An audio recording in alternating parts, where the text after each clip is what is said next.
So remember I get a Star Kid. This guy, as in the guy quite upcoming musician. Oh, yeah, on our ballet. The guy na ballet the upcoming musician. So which are get with the guy? You kick out Audiomack.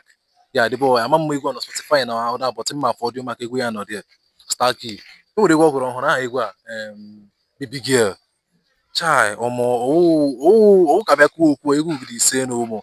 So DJ, tigo drum egwu ahụ. Ka akpọ fegodi. You are my angel, angel of my life. You're my angel of my dreams, angel of my living.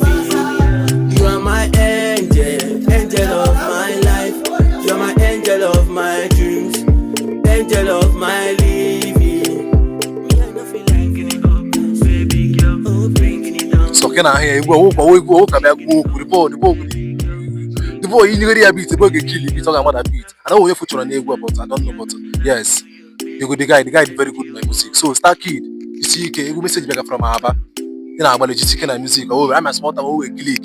So you see egwu go the same. I don't anime Hindi love anime chukwa Hindi love how. I see Hindi love ishiga awage.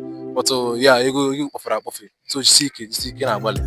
Rest assured I'm coming through for you tonight. You're not just an angel, you're my light, but my right. I told him in no name, we take our cause to fight. Cause I'm ready to sight, any man can try to die. I've never believed in love till I met you.